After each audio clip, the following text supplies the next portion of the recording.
Welcome to Retirement Unlocked with Larry Heller. Your life, your way, unlimited possibilities. Join us as we explore how tailored financial planning and investments can help you navigate life transitions with confidence. Let's dive into this week's episode.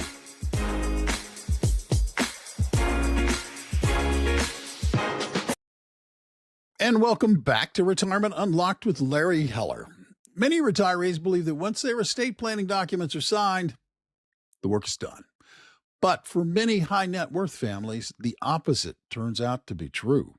Retirement changes the structure of your wealth. Accounts are distributed instead of accumulated. Income sources shift and family dynamics evolve.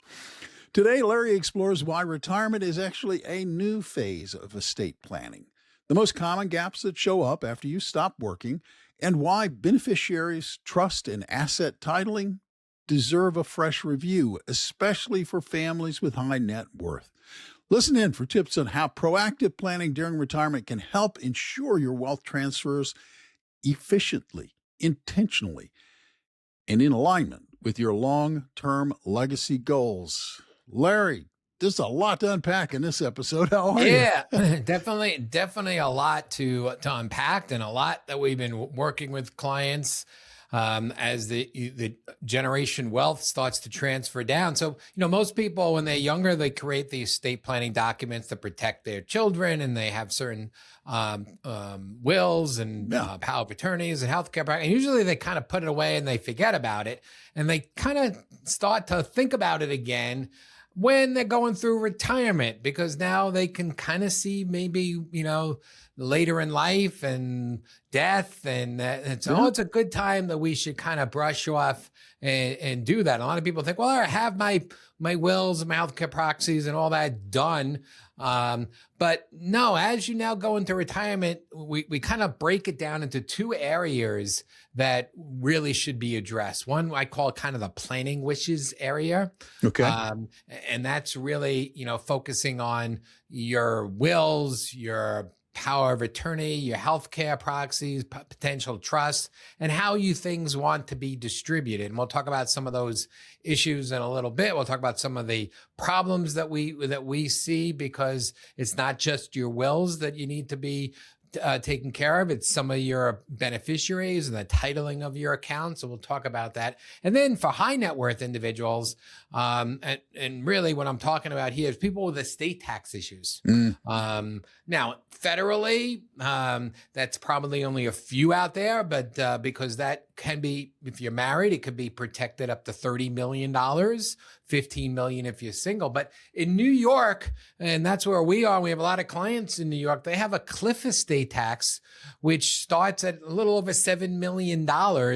And there is no portability with a spouse. So that can easily trip people up, especially their homes are worth now maybe a couple million.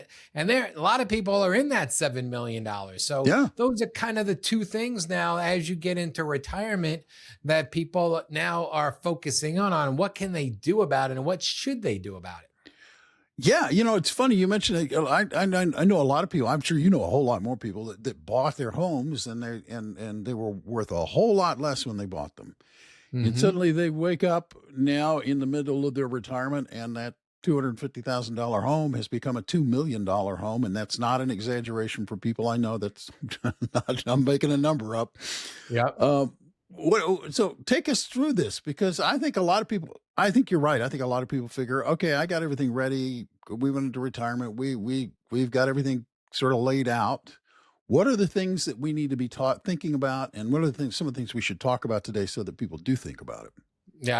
Yeah. I mean, I'll just relate to a client that came in the door, a couple of years ago, and I started asking them about their estate plan, and they were kind of, we just went to this attorney and we have all these trusts and everything set up, and we kind of looked at all their assets and we said, do you realize that nothing is going to go through this trust? And the person almost blew a gasket, because the attorneys created all this great planning ideas with all the trusts, but never kind of followed up with the client to make sure that they changed the title of the assets. So nothing was going through the trust. So he almost, like I said, blew a gasket that he didn't realize this was done. So, that there's a lot of mistakes we see along those lines. People think that they're done. So again, as you're now going through the retirement exercise and looking at your retirement plan and your cash flow, it's a great idea to kind of look at some of these things to make sure some of these things don't, trip you up in retirement. And the way you want to prepare for the next generation is really important. Not only just the will, but asset titling, beneficiaries, the inherited R&D has changed. So having an estate plan alongside of your retirement plan, it will help minimize some of the issues and some of the problems that may pop up if you're not doing this properly. Yeah, you mentioned beneficiaries, Larry. I mean, I think most people probably think their beneficiary forms are all in good shape. I mean, they're not really that complicated. But a lot of people do these once. I mean, I haven't looked at my full disclosure. I haven't looked at my beneficiary forms in quite some time. I don't think there are any mistakes in there, but you got stories about people who have made mistakes in that area?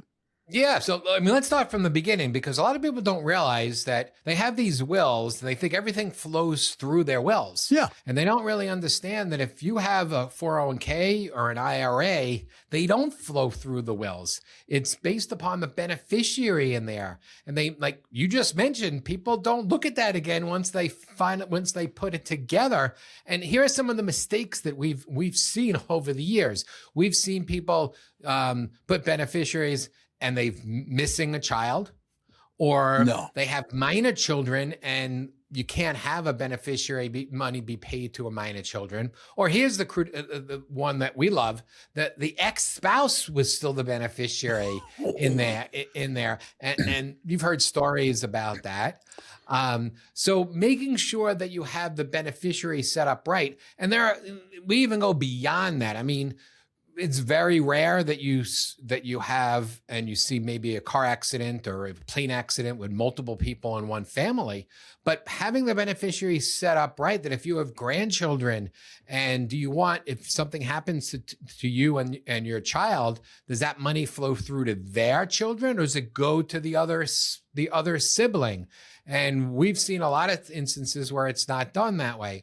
Or we've had it set up where maybe there's a second marriage and there's a stepchild there. So there's a lot of different areas in there that can trip you up in there on really how you want it done in there. So make sure that you look at the beneficiaries and you set it up properly.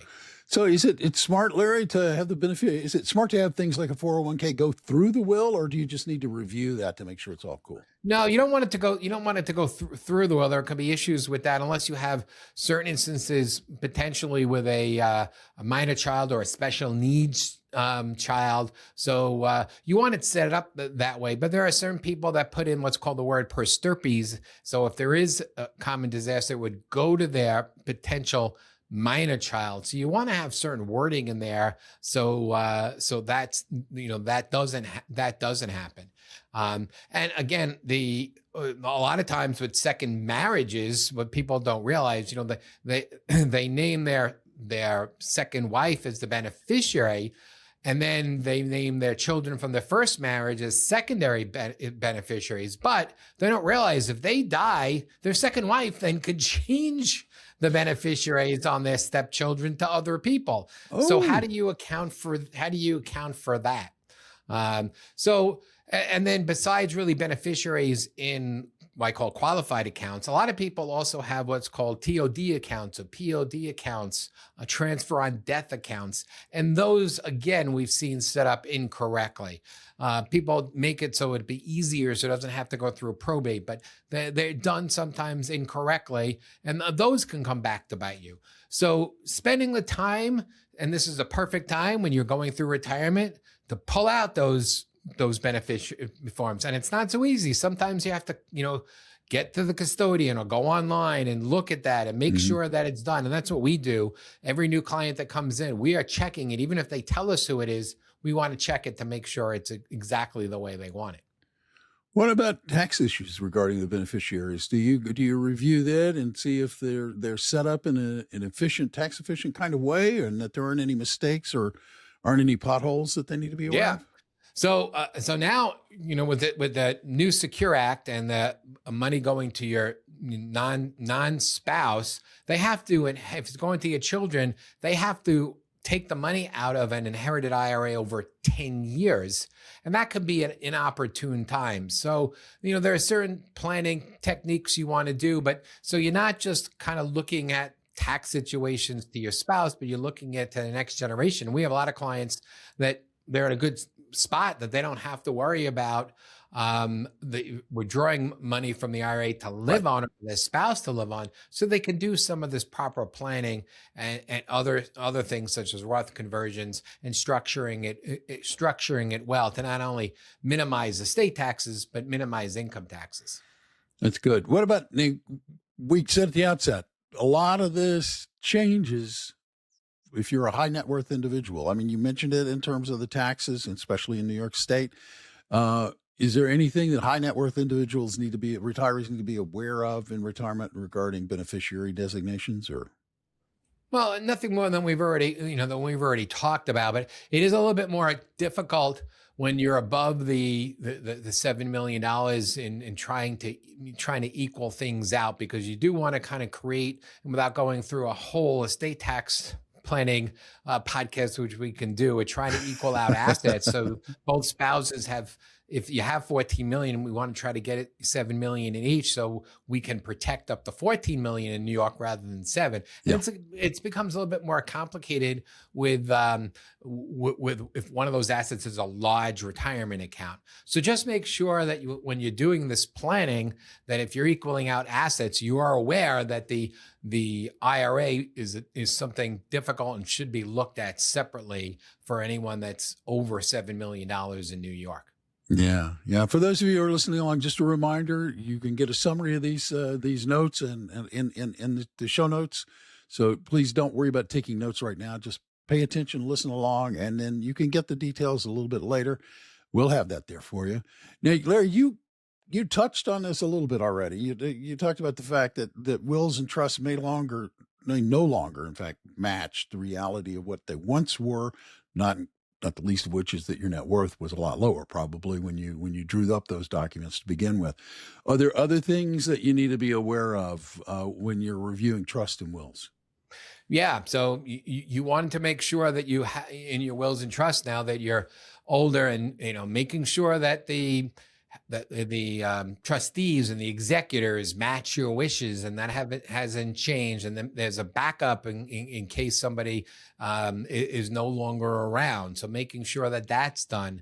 Do you want to now create a revocable trust so your assets pass through your trust and don't have to go through probate, which was a major concern during the pandemic, and making it easier to do that? Are there potential asset protection concerns that you may have with some of these assets? So, and again, your estate tax exposure might have grown, and even your family dynamics may have changed. And this is, there's definitely some moral questions come here, where if you have one child that's much more successful than the other children, do you still want to leave your assets equally, or do you want to leave it to the less well-off children? So having those conversations and thoughts. Some people are clear, they just want to leave it equally no matter what. Some other people have different concerns. And again, if you have a second marriage, that's even makes it more complicated to do that. So, those are some of the things that you kind of want to make sure that you take into consideration when you're redoing your estate plan in retirement. Yeah, a real quick question occurs to me here, Larry. And I'm asking you this as a financial advisor, not as a psychiatrist or anything else. Is it best to have the family involved with this so that everybody's current on the communications and understands the language and knows what people are thinking when they're talking about their wills and their trust? And this came up in my mind when you were talking about how you distribute it? Is it good that people understand what you're thinking? That That's a great question. I think early on, I have to go back to one of my earlier podcasts. We actually did a podcast on how children can talk to their parents about this. Mm, And there are some parents that they just don't want their children to be, to be aware of how much money they make. We yeah, actually were talking to a prospective client a few weeks ago, and they let us know that their parents are both well and in their 94, 95, and they have no clue what their parents have. Old school, they're not going to really devote that. But, that's not the best thing to really do, because you don't want to have surprises later on. You kind of want to know what's going on. There comes yeah, a time where your children, and you should trust them, and letting them know what is going on, what your wishes are, how things are planned out. A lot of times it's more than just money. right, A lot of times we hear the biggest arguments are not over money. It's over kind of something that's not even, it's a heirloom, but it's not a financially worth heirloom. It's just a piece of jewelry or a piece of art. So having those conversations earlier and letting your children know what your wishes are, I think is very important to do, and makes life a lot easier later on. yeah. No, anecdotally, I know a woman who, to your point about it's not always about money. Her mother had a ring that she really, really wanted, and she didn't end up getting that ring. It went to another heir, and she was devastated. Mm-hmm. And it's like, it wasn't something that had nothing. It really had nothing to do in terms of the monetary value of it. And I kept thinking maybe it would have been nice if they'd had these conversations so that she understood what her mother's thinking was in terms of not leaving Yep. her the ring but giving it to someone else. Or Which not giving it to one spouse and one child, and then the other children want to sell it because they want the money. So, yeah, no, there's definitely those things come up, and the more that you can have those conversations, the better. yeah, and that touches on what's next here. That's asset titling. What kind of issues do you see with asset titling? Yeah. So again, going back before, people think they have their will and everything goes through the wills, but there are two things that kind of supersede that. One is the beneficiary, because that doesn't go Yep. through your will. And that's also the asset titling. So if you have a joint account that on the first death, a joint with rights of survivorship, on the first death, that money is going to go from one spouse to the surviving spouse. Right. And that may not be how you want it to proceed. You may want that money to go into a credit shelter trust for planning purposes. So making sure and looking at the asset titling, we talked about PODs and TODs, which is not really the asset titling, but how that is done. We've seen a lot of people that also make their children joint accounts. And again, it makes it a little bit more complicated if one child is on that account because it's easy to pay their bills, but technically they inherit that money on the first death. That doesn't go through the will. So we've actually seen a client when they had a $250,000 account. One child was the joint on that account just to make it easier to pay the bills. But it's not so easy to equal out in the state taxes when that person would inherit that money.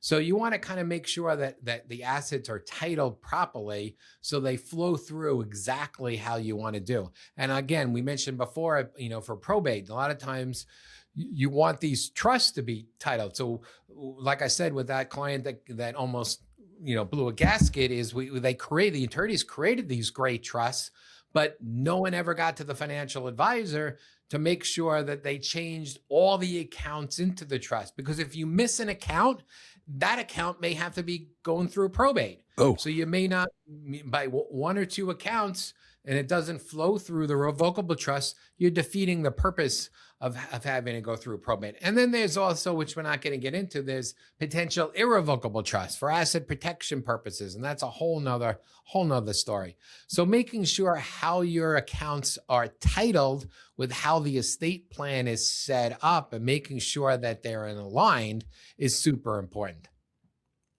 Yeah. What about, I know a couple that they keep their finances separate. And so I think they keep their assets also separate as well. And I know that that's not a hill that's not impossible to climb, but I don't know if they've thought about the implications for that as they get older. Yeah, well, I don't know. I don't know if do they have children? Yeah, no, they have They children keep too. it They have a couple separate. of kids involved as well. Okay, I don't know. Maybe they inherited some money and they want to keep it protected in New York State. If you inherit money and you keep it separate, it's protected. If you get, divorced, it's not part of the divorce money. So maybe there's a reason along those lines. And you can keep it separately. It's just what do you want to do when that person dies? Does Right. that separate money go to the surviving spouse, or does it go to their children? So there's nothing wrong with keeping some assets separately, Mhm. but it's really making sure that when that person passes away, that it's set up so their wishes are followed. Right. No, it just underlines, I guess, the importance of actually estate planning. Because in this case, it wouldn't be couple asset planning; it would be individual asset planning that needs to be. They just need to be aware of it, right? That's all. That's what occurs to me anyway. And some of the other issues with asset titling is real estate, business interests. So it's not you want to kind of do that. And we have one client and a really successful real estate investor, but all of the properties are in separate LLCs and only one spouse owns them. Yeah. So now they have a issue that if that person dies, or if their spouse dies first, there's no assets from her death to go into a credit shelter trust to protect it. So that it's real important that you kind of look at this and you kind of do that. So now we're actually going to go through them and see if we want to change, because it's easy to change from one spouse to the other without any income tax verification. So equaling out some of the assets when you're above the $7 million in New York State is very important. Well, yeah, I would imagine this is especially important for your higher net worth individuals because everything gets more complicated.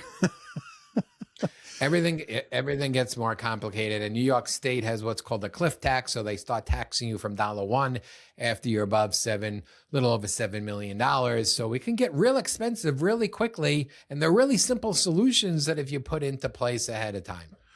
Yeah. So again, if you're listening to this and you're thinking, wow, pay a little closer attention and keep listening. Don't stop what you're doing. There will be a summary and a takeaway on tax planning and retirement that you'll find in the download link here in the episode description below. So you go to that and check it out, because everything Larry and I are talking about can be avoided. There are solutions for all of this stuff, but you have to take action on it. You have to do something about it. So, as we go along here, you had talked about the great wealth transfer, Larry, and I hear a lot of talk about that. Why does that matter in this particular instant in what we're talking about? Well, because we're having millions and multi-millions of dollars going to be passing through from the baby boomer generation that's done extremely well to the next generation over the next few years. So, and there's a lot of different things to take into consideration when some of these higher net worth people start to pass away, and just control over distributions, tax efficiency, and also family governance. We have a client that they have a business and they want to start now to pass that business down to their two children who are both in the business. But what do you do to protect in case one of their children get divorced? So we have instances, unfortunately, where the child is not kind of in the right situation, and how do you protect that child from a situation where they might have had a gambling situation or they're just not working? So how do these family governance issues come into effect? Because you're talking about a lot of money here from a lot of the baby boomers that are now passing that on to the next generation. Yeah, and the family governance issue really touches on that. What we were just talking about, the fact that involving the family in these discussions now probably is going to resolve a lot of conflict later on when you're not around, and you can't communicate anything to anybody, right? Exactly. So, I'm looking at this and I'm thinking, I know that it just doesn't touch a lot of people, but it does touch some people. Um, Can you give us some scenarios that you've encountered that underline for you the importance of making sure this planning takes place and some of the mistakes that they could have avoided? Yep. I think we talked a little bit about some of them. One of them is, like I said, the New York State estate tax that we've seen people come to us and they have 10, $15 million and they haven't prepared for the New York state tax. And we basically tell them that, if you die if you and your spouse die right now, the government's going to get millions of dollars that can easily be prevented by setting up the right credit shelter trust, the right assets inside. So, that's a big planning tool that's simple to do. It's not super expensive. It's not something you have to gift away right now. So if you're worth somewhere between $7 and $14 million, a married couple, there's a way of really protecting yourself from this New York state cliff tax. So that's a big kind of a real life scenario that we're working with all the time to make things done and done properly. We talked about some of the beneficiaries and protecting the beneficiaries. We talked about trust. We talked about asset titling. Those are all real world type scenarios that we're working on. And obviously we coordinate that with an estate attorney, but really a lot of that planning is uncovered by asking the questions, especially from our standpoint as wealth planners and wealth managers. When we start meeting with clients and we start asking these questions, it gets them to really, really think, so we could really go through what the story is and what the outcomes that they want to get. Yeah. So in closing here, a couple of really, I think, crucial key takeaway points, Larry. Do you want to drive these home for people so that it's clear to them why they should look, review, and take action now? Yeah. So you really want to start to kind of think about, how to assess the situation. You're now going into retirement. So you're probably now looking at, okay, how much money can I spend during my lifetime? Which assets should I withdraw down? And creating a cash flow analysis and a retirement plan and investment strategy. And at the same time, or even when that's done now, really trying to assess, what do you really want to do? How do you want these assets to be distributed?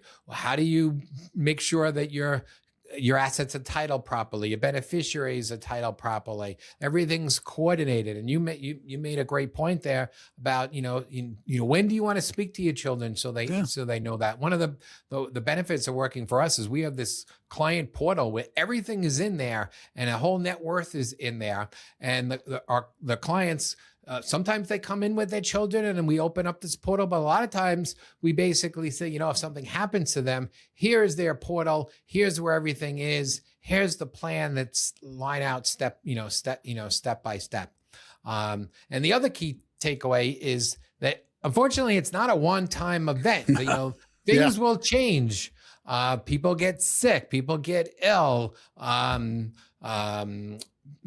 children get married, children get divorced, parents get divorced. So this is an ongoing strategy. The tax laws changes, where you live changes. We have some clients that we've gone through this and they're like, well, how do I solve this problem? And they're thinking about moving somewhere else. And I'm saying, well, if you move to Florida, that you actually can solve your New York State estate tax. Yeah. So where they're living is actually is something. Not that you're going to move specifically for that, but that could be something. So it's an ongoing, strategy, and vice versa. If you decide to move from a state that has no estate tax to a state that does, you need to revisit them. So those are some of the key takeaways for listeners out there. Yeah, it's life. It's life, and life involves a lot of change.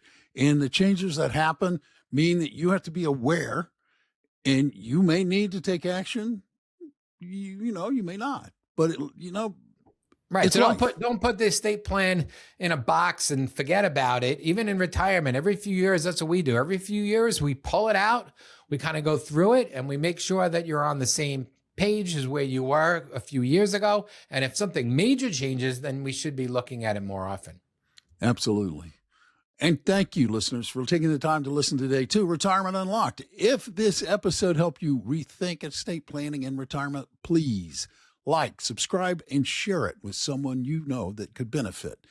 If you are retired or approaching retirement with a high net worth, the real question you need to be asking is, do my estate documents still work for the retirement phase of my life? It's an important question because retirement does not eliminate estate planning gaps. It, in fact, exposes them.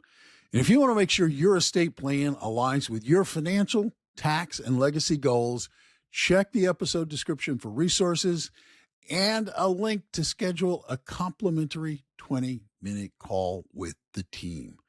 Thank you for listening. On behalf of Larry, we'll catch you next time.